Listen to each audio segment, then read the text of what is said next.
Stay with us for up-to-date information on all election-related matters. You can also follow the conversation on social media with the hashtag ElectionHQ. Now to our first story. The governing National Democratic Congress and the opposition New Patriotic Party have picked the third and fifth spots respectively on the parliamentary ballot for the upcoming parliamentary elections. 7 political parties were present at the Electoral Commission to ballot for their spots on the parliamentary ballot paper.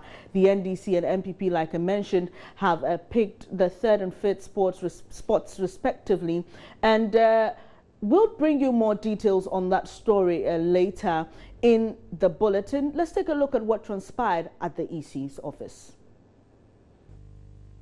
Number 7. Okay, so NDP number 7, NDC 2, IPP 2, NDC 2, IPP 6, IPP 6, NPP 1,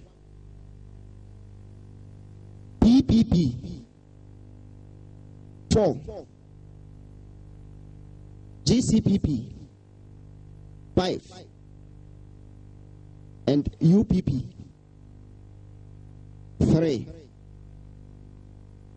Okay, so it means with the second round of ballot, NPP will pick first, NDC will pick second, UPP third, PPP fourth, GCPP fifth, IPP 6, and NDP 7. So fold the numbers and then put them. Don't use the ones that we have new sets. So do that for us. We are collecting the old ones and put them into this fold.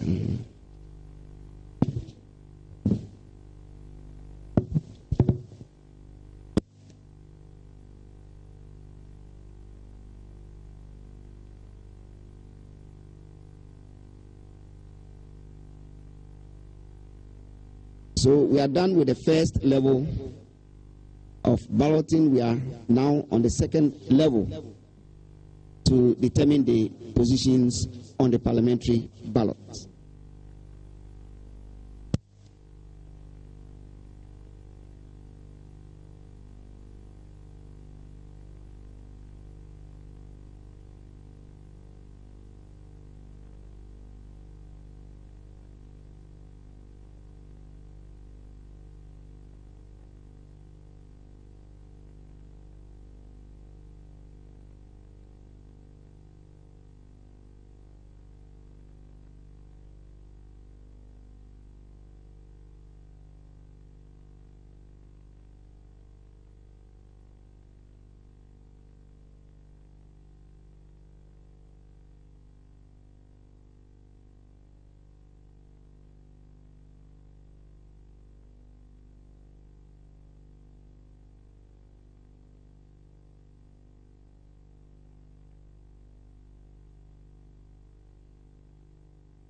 Meanwhile, Deputy Communications Director at the EC, Yusuf Ayuba, spoke to Joy News after the exercise.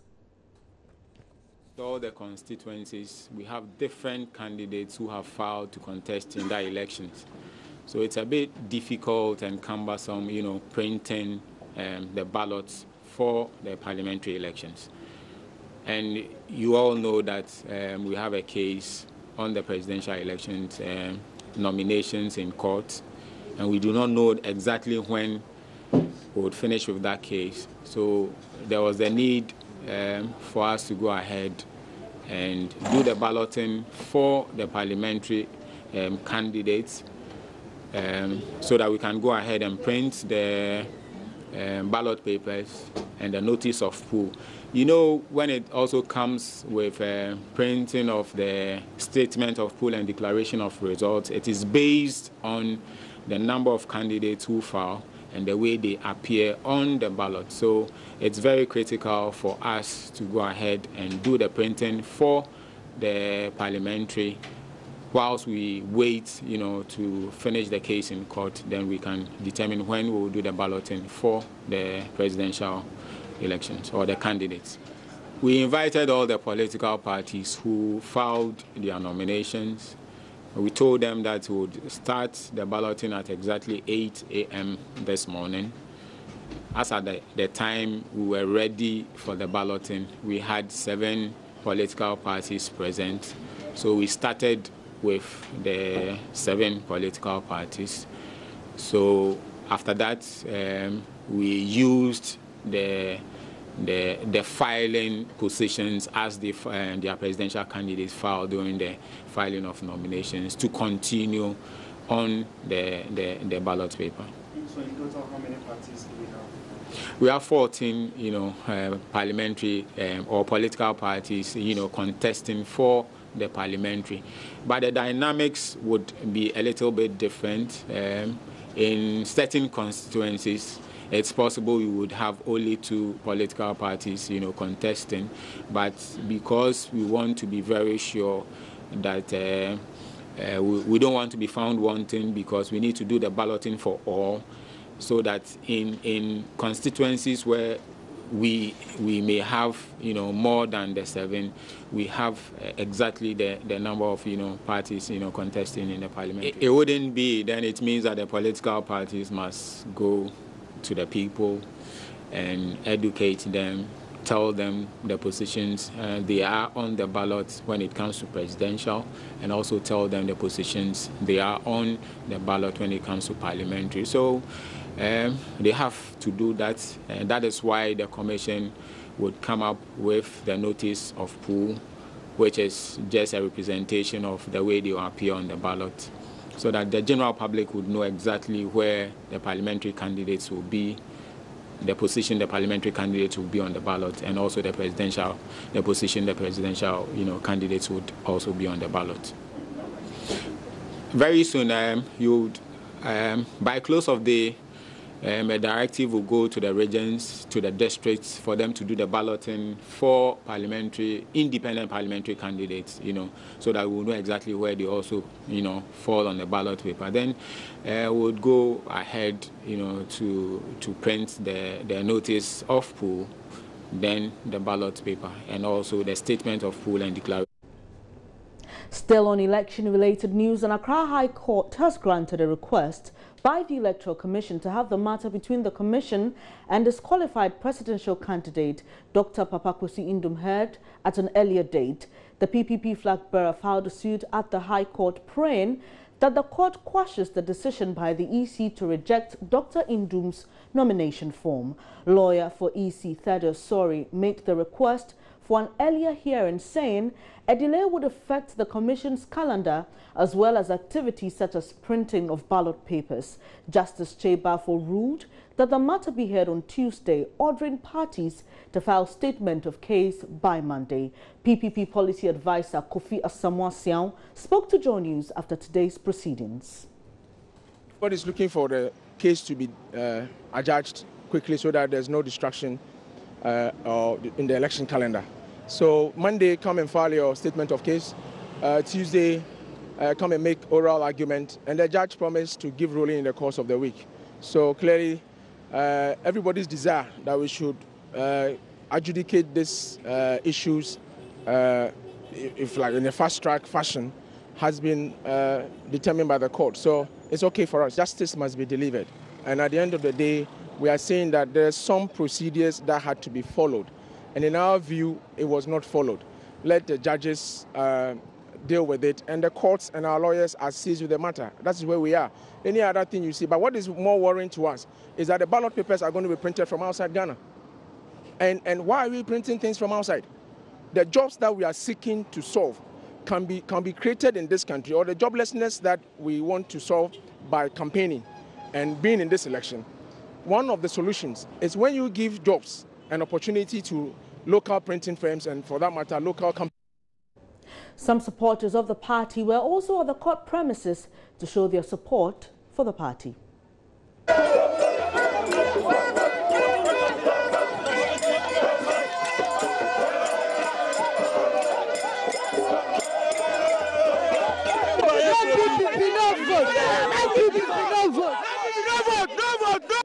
We are here to protest for the EC to put Dr. Papa Kwesi Ndum, who is the leader of the PPP, back on the ballot box.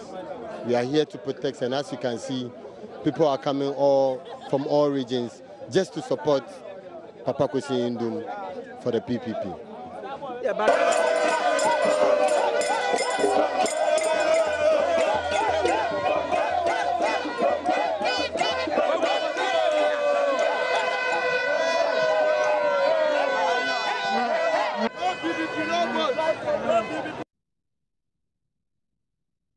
Still on the elections, let's hit the campaign train now. We start off from the Ashanti region, where the NPP presidential candidate Nana Akufo-Addo is on day 2 of his campaign tour of the region. Erastus Asare Donko is following him, and he joins us live. Hello, Erastus. Yeah. Where has Nanado been visiting today? Well, we just started the tour for today, and today we just left the Abbey Park, which is in the Manchester South constituency, where Dr. Poku Prempeh is the MP for the area. Now, Nanado here has been talking about the fact that those who are contemplating or envisaging that the NDP is lacking somewhere and planning to steal votes, he is assuring them that nobody can stop any political movement for change. We believe the NPP is out for change. That change cannot be stopped by any government or any individual. And he has also been speaking about jobs for the people. He has been speaking about revamping the National Health Insurance Scheme and restoring it to its former glory. So these are some of the things he has been talking. Quite a number of speakers, the minority leader, Alan Kojo-Martin, Dr. Fnodua Prepu, and others have also been echoing similar concerns. Where's it heading next, Erastus? Well, currently we are heading towards Atuma Wadjeja constituency, and that is where we are heading towards now. We are passing through the streets of Abrepo, towards where people have been lining up the streets currently, doing the sign of change, and Nanado is responding to that in a convoy. That is where we are now. Thank you very much, Erastus. We'll touch base with you later in our subsequent bulletins to give us some updates. But in the Volta region, President Mahama is also campaigning. Ivy Setaji joins me on the line with details. Now, Ivy, what more can you tell us about the president's activities today? Hello, Ivy.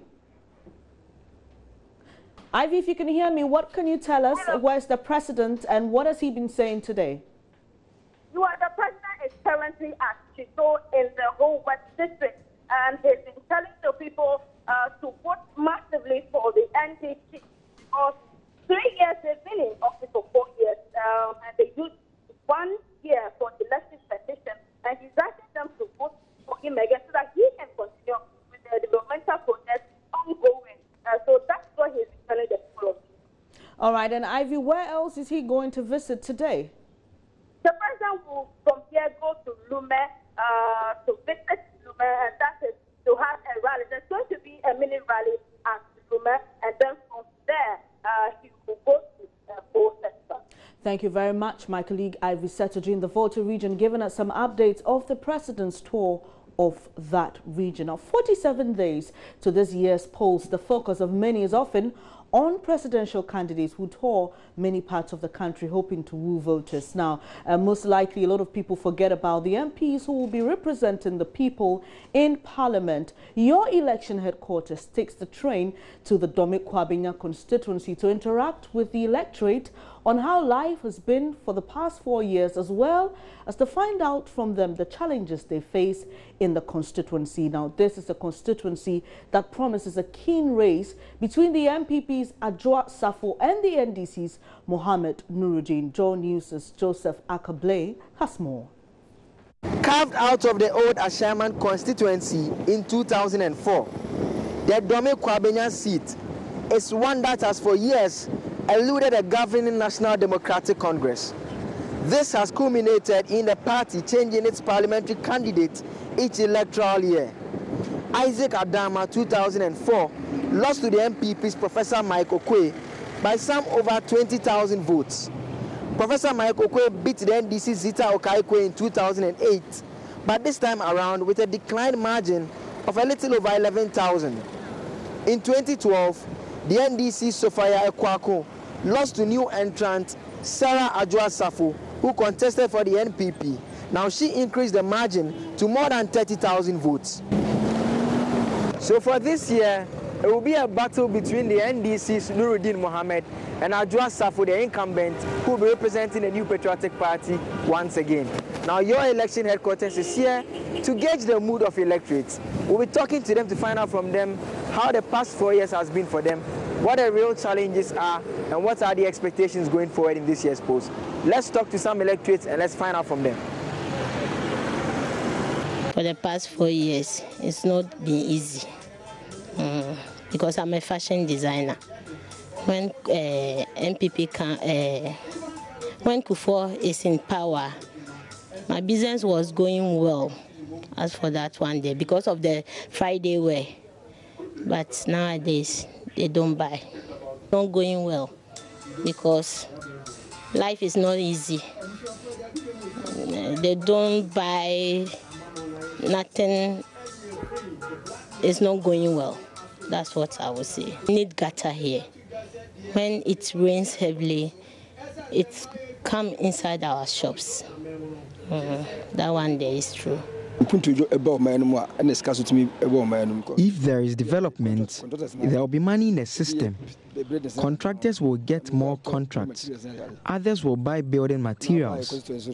For our constituency, if your party is not in power, not much can be done. Development has been slow, but we are okay. When our bridge collapsed, it took about 6 months for it to be fixed. We don't have stable supply of water. Also, minor roads need to be fixed to ensure that if there is traffic on the major roads, drivers could use them. Assistance, we can't use them when it rains. It's not about so now because there's idea because they're doing their nothing. It's a Taifa say rules no say and no 1 year.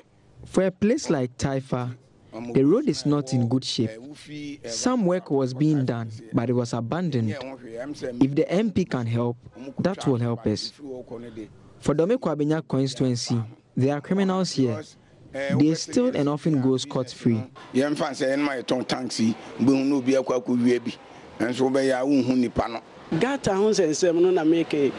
close to the AMA officials. We pay tax, but when it rains, our place gets flooded. We don't have gutters. You can ask around. When it rains, our shops get flooded. It's not her party in power, so she may not be getting the support she needs. But I'm aware boreholes are being drilled in some areas.